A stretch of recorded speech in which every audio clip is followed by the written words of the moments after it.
ओम शांति। आज 11 जून 2023। आज अव्यक्त बाप दादा की मुरली के अनमोल मधुर महावाक्य हैं। रिवाइज कोर्स 9 जनवरी 1995। अव्यक्त बाप दादा की मुरली का टाइटल है निश्चय बुद्धि की निशानियाँ। निश्चय बुद्धि की निशानियाँ निश्चिंत, विजयी और सदा निश्चिंत स्थिति का अनुभव। आज सर्व बच्चों के रक्षक और शिक्षक बाप दादा अपने सभी ब्राह्मण बच्चों के फाउंडेशन को देख रहे थे। ये तो सभी जानते हो कि वर्तमान श्रेष्ठ जीवन का फाउंडेशन निश्चय है।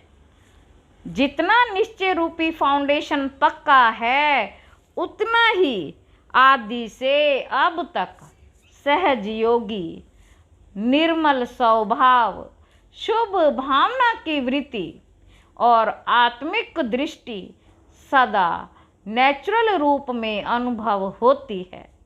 हर समय चलन और चेहरे से उनकी झलक अनुभव होती है, क्योंकि ब्राह्मण जीवन में सिर्फ जानना नहीं है कि मैं ये हूँ और बाप ये है, लेकिन जानने का अर्थ है जो जानते हैं वो मानना और चलना।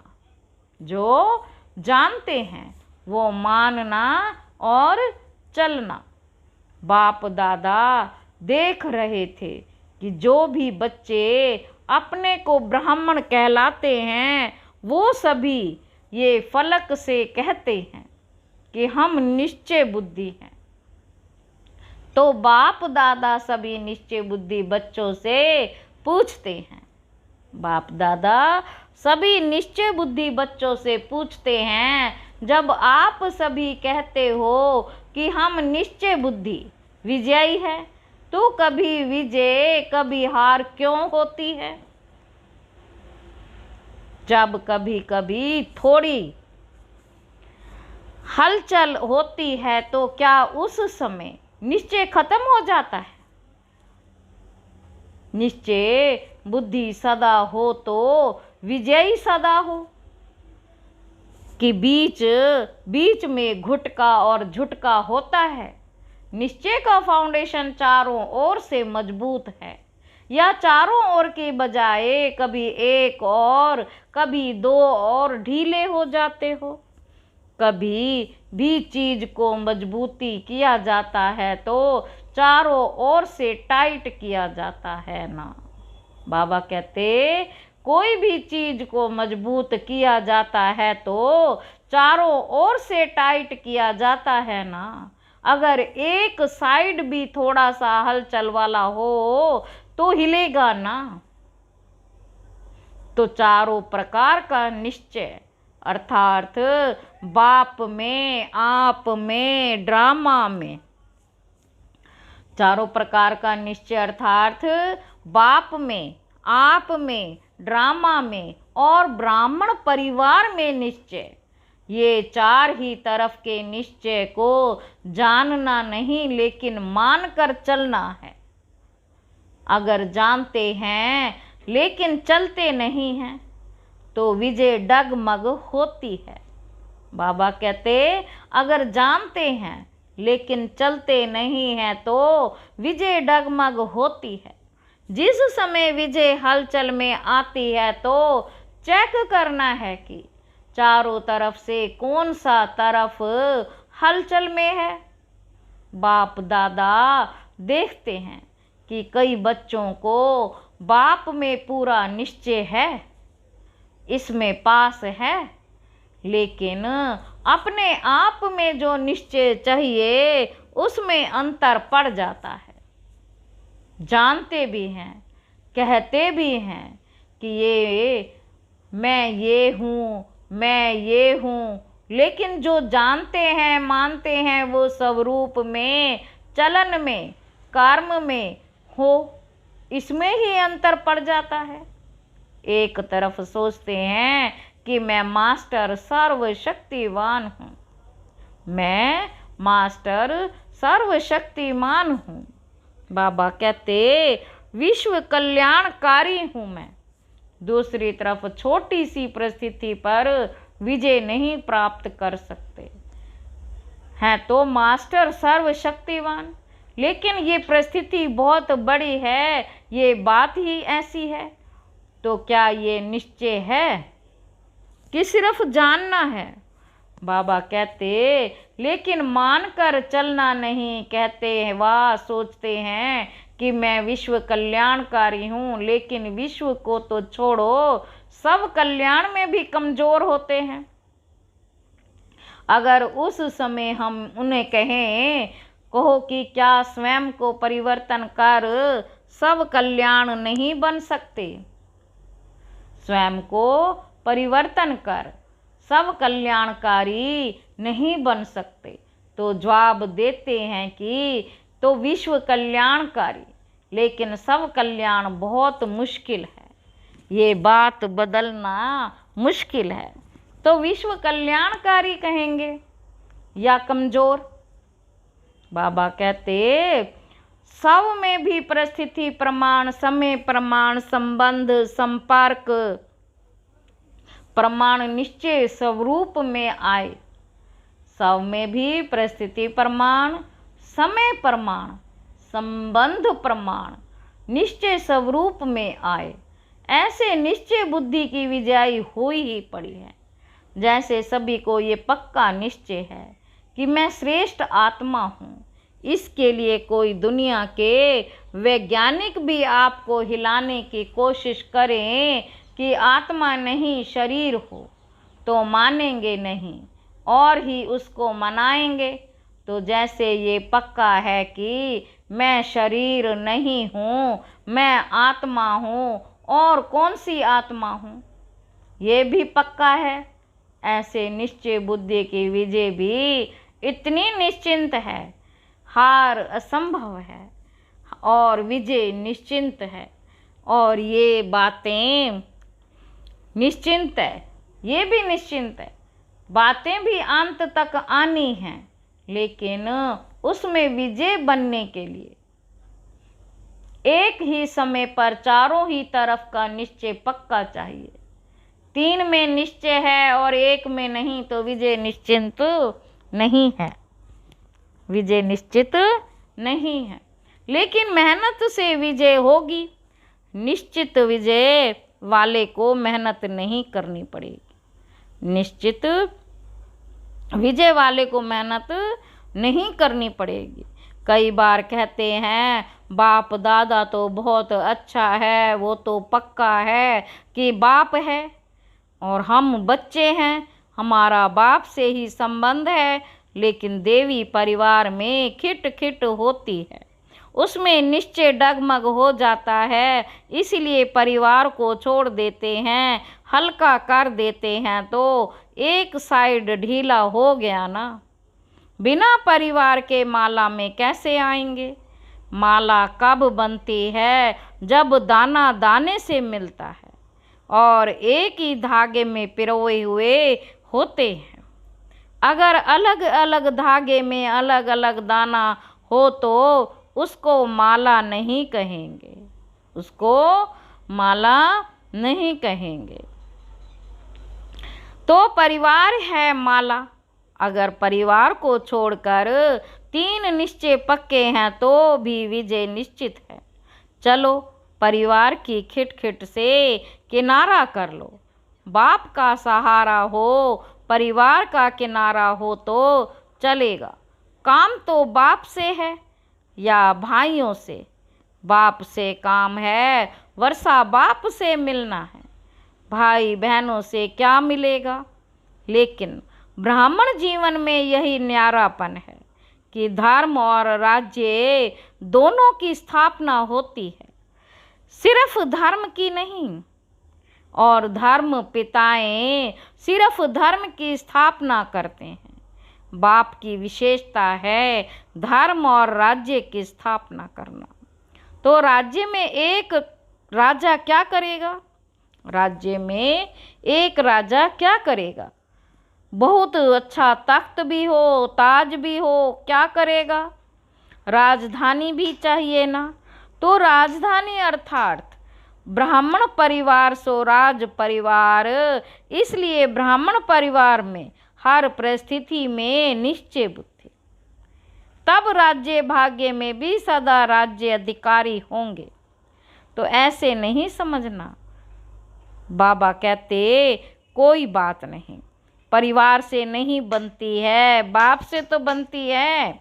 ड्रामा अगर भूल जाता है तो बाप तो याद रहता ही है। कोई भी कमजोरी एक ही समय पर होती है। सब स्थिति अर्थात सब निश्चय ही अगर कमजोर होता है तो विजय निश्चिंत की बजाय हलचल में आ जाती है। विजय निश्चिंत की बजाय हलचल में आ जाती है। तो बाप दादा निश्चय के फाउंडेशन को चेक कर रहे थे। क्या देखा बाबा ने? बाबा कहते सदा 4 ही प्रकार का निश्चय एक समय पर साथ नहीं रहता, कभी रहता कभी हिलता, इसलिए सदा विजयी का अनुभव नहीं कर पाते। फिर सोचते हैं होना तो है ये चाहिए, लेकिन पता नहीं क्यों नहीं हुआ। बाबा कहते सदा विजयी का अनुभव नहीं कर पाते, फिर सोचते हैं होना तो ये चाहिए था, लेकिन पता नहीं क्यों नहीं हुआ। किया तो बहुत मेहनत, सोचा तो बहुत अच्छा, लेकिन सोचना और होना इसमें अंतर पड़ जाता है। इसका अर्थ ही है कि निश्चय के चारों तरफ मजबूत नहीं है। और हंसी की बात तो ये है कि ड्रामा भी कह रहे हैं है तो ड्रामा है तो ड्रामा, लेकिन अच्छी तरह से हिल भी रहे हैं। कभी संकल्प में हिलते हैं, कभी बोल तक भी हिल जाते हैं, कभी कर्म तक भी आ जाते हैं। उस समय क्या लगता होगा? दृश्य सामने लाओ। ड्रामा ड्रामा भी कह रहे हैं और हिल डुल भी रहे हैं, लेकिन निश्चय बुद्धि की निशानी है निश्चिंत विजयी। अगर विधि ठीक है तो सिद्धि प्राप्त ना हो, ये हो नहीं सकता। तो जब भी कोई भी कार्य में विजय प्राप्त नहीं होती है तो समझ लो कि निश्चय की कमी है। चारों ओर चेक करो, एक और नहीं। चारों ओर चेक करो, एक और नहीं।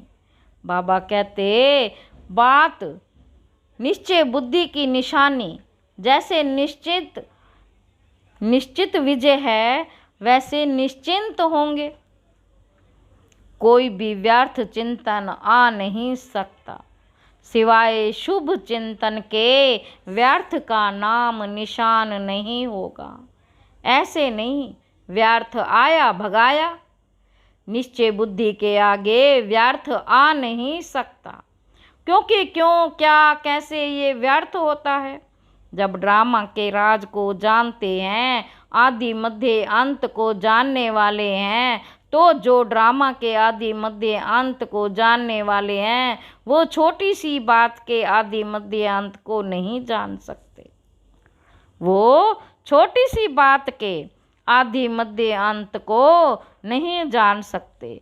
ना जानने के कारण क्यों क्या कैसे ऐसे ये व्यर्थ संकल्प चलते हैं। अगर ड्रामा में अटल निश्चय है, नॉलेजफुल भी है, पावरफुल भी है, तो व्यर्थ संकल्प हिलाने की हिम्मत भी नहीं रख सकते। परंतु जब हिलते हैं तो सोचते हैं पता नहीं क्या हो गया। तो बाप दादा हंसते हैं कि ड्रामा के आदि मध्य अंत को जान लिया। आपने 84 जन्म को जान लिया और एक बात को नहीं जानते। बड़े होशियार हो, होशियारी दिखाते हो ना। समय प्रति समय कल्प वृक्ष के सभी पत्तों को जानते हो कि नहीं? सभी वृक्ष के फाउंडेशन में बैठे हो या 7-8 बैठे हैं? बाबा पूछ रहे हैं वृक्ष के फाउंडेशन में बैठे हो या 7-8 बैठे हैं, तो जड़ में बैठे हुए वृक्ष को जानते हो, पत्ते पत्ते को जानते हो, ये पत्ता नहीं कैसे। तो निश्चय की निशानियाँ, निश्चिंत स्थिति, इसका अनुभव करो। निश्चय की निशानियाँ, निश्चिंत स्थिति, इसका अनुभव करो। होगा नहीं होगा, क्या होगा, कर तो रहे हैं, देखें क्या होता है, इसको निश्चिंत नहीं कहेंगे। और फिर बाप के आगे ही फरियाद करते हैं, आप मददगार हो ना, आप रक्षक हो ना, आप ये हो ना, आप ये हो ना। बाबा कहते फरियाद करना अर्थात अधिकार गंवाना। फरियाद करना अर्थात अधिकार गंवाना। अधिकारी फरियाद नहीं करेंगे, ये कर लो ना, ये हो जाए ना, तो निश्चय बुद्धि अर्थात निश्चिंत। तो ये प्रैक्टिकल निशानियाँ अपने आप में चेक करो, ऐसे अलबेले नहीं रह जाना। हम तो हैं ही निश्चय बुद्धि। कौन सा निश्चय कमज़ोर है वो चेक करो और चेंज करो, सिर्फ चेक नहीं करना। बाप दादा ने कहा था ना, चेकर के साथ मेकर भी हो।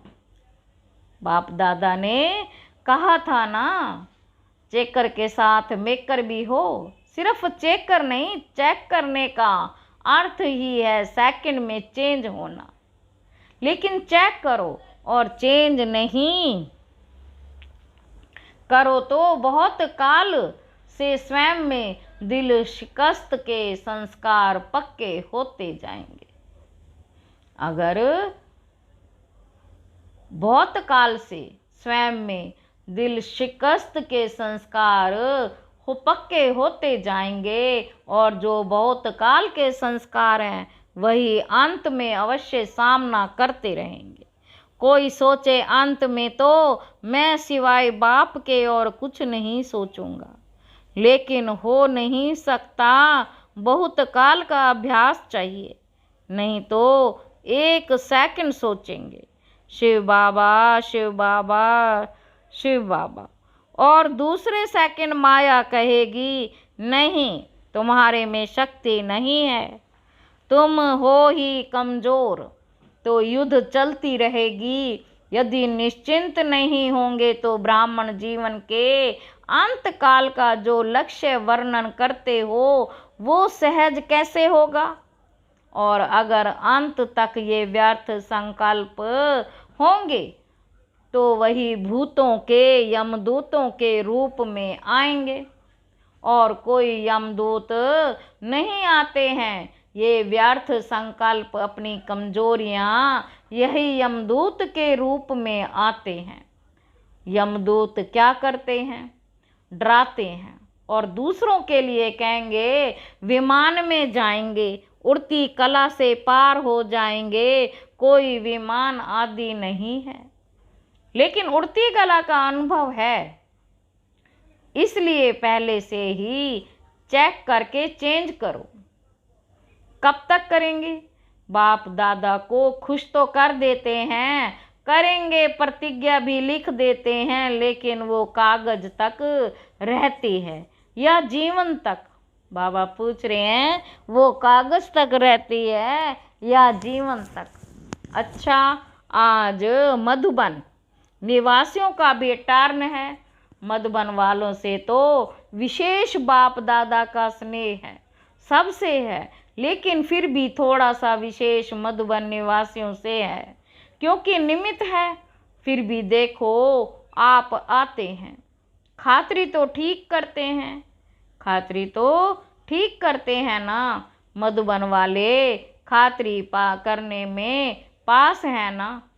मेहमान निवाजी करना ही महानता है, मेहमान निवाजी करना ही महानता है। जिसको मेहमान निवाजी करना आता है वो महान हो ही जाता है, सिर्फ खाने पीने से नहीं। लेकिन दिल के स्नेह की मेहमान नवाजी वो सबसे श्रेष्ठ है। चाहे पिकनिक कितनी भी करा लो, लेकिन दिल का स्नेह नहीं मिला तो कहेंगे कुछ नहीं मिला। तो मधुबन वाले दिल के स्नेह सहित मेहमान निवाजी करते हैं। करते हो ना कि कोई नीचे ऊपर करेंगे तो कहेंगे बाप दादा ने ऐसे ही कहा। ऐसे नहीं करना, स्नेह के सागर के बच्चे हो ना। कब तक स्नेह देंगे? नहीं, गागर के बच्चे नहीं, सागर के बच्चे बेहद। बाबा कहते ऐसे नहीं करना, स्नेह के सागर के बच्चे हो ना। कब तक स्नेह देंगे? नहीं, गागर के बच्चे नहीं, सागर के बच्चे, बेहद बाप के बच्चे हैं। सबके पास स्नेह का स्टॉक है। सबके पास स्नेह का स्टॉक है ना। माताओं के पास भी है, कुमारियों के पास भी है, पांडवों के पास भी है। बाबा कहते कुमारियों के पास भी है, पांडवों के पास भी है। सागर है या थोड़ा है तो कभी क्रोध तो नहीं करते होंगे ना। जब स्नेह के सागर हैं तो क्रोध कहाँ से आएगा? किसके संस्कारों को जानकर सेटिस्फाई करते हो ना। चाहे वो रोंग है, लेकिन आप तो नॉलेजफुल हो ना।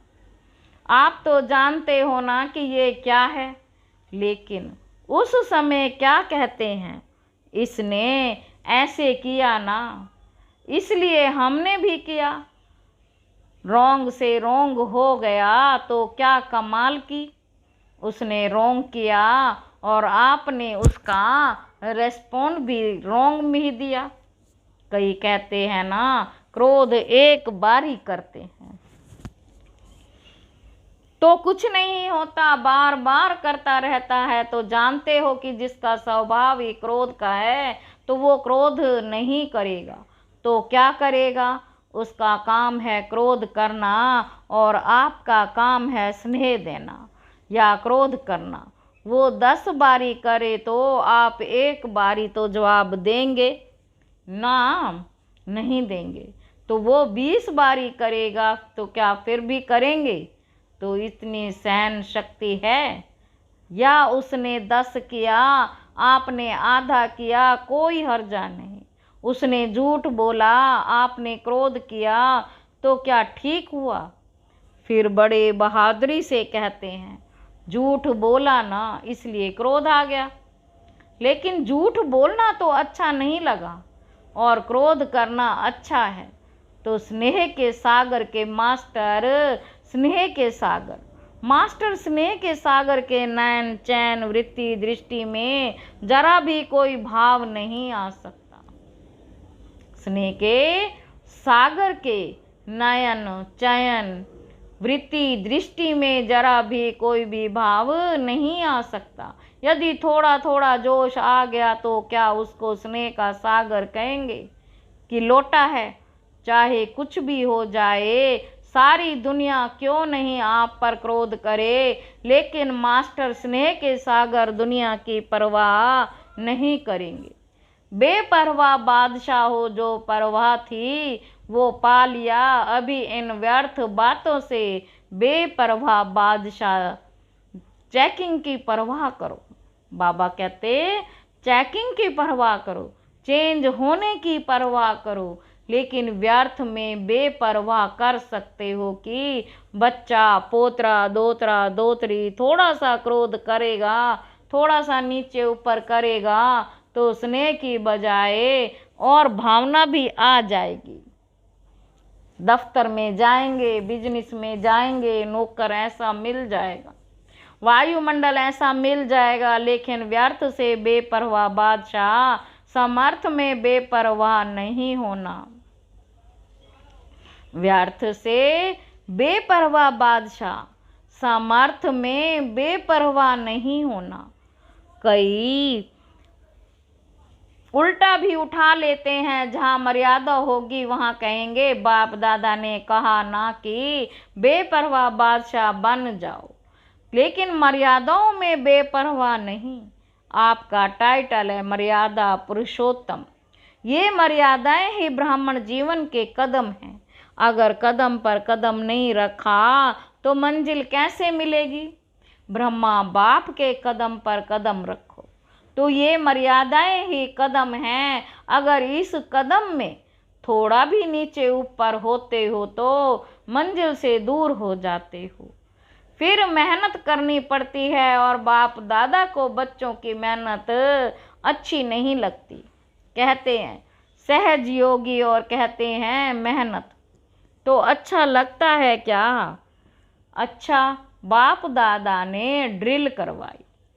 बाबा कहते चारों ओर के सर्वनिश्चय बुद्धि श्रेष्ठ आत्माएं, चारों ओर के सर्वनिश्चय बुद्धि श्रेष्ठ आत्माएं, सदा निश्चित विजयी आत्माएं, सदा निश्चिंत आत्माएं, सदा श्रेष्ठ विधि द्वारा वृद्धि करने के निमित्त बनने वाली विशेष आत्माएं, बनने वाली विशेष आत्माएं, सदा एक बाप के बल एक भरोसे में अचल अडोल रहने वाले समीप आत्माओं को बाप दादा का याद, प्यार और नमस्ते। आज की मुरली का वरदान है, दिल के स्नेह और संबंध के आधार पर समीपता का अनुभव करने वाले निरंतर योगी भाव। ब्राह्मण आत्माओं में कोई दिल के स्नेह संबंध से याद करते हैं, कोई दिमाग अर्थात नॉलेज के आधार पर संबंध को अनुभव करने का बार बार प्रयत्न करते हैं। जहाँ दिल का स्नेह और संबंध अति प्यारा अर्थात समीप है, वहाँ याद भूलना मुश्किल है। जैसे शरीर के अंदर नस नस में ब्लड समाया हुआ है, ऐसे आत्मा में निष्पल अर्थात हर पल याद समाई हुई है। इसको कहते हैं दिल के स्नेह संपन्न निरंतर याद, दिल के स्नेह संपन्न निरंतर याद। स्लोगन है, निस्वार्थ और निर्विकल्प स्थिति से सेवा करो, निस्वार्थ और निर्विकल्प स्थिति से सेवा करो, तब सफलता मिलेगी। अच्छा, ओम शांति।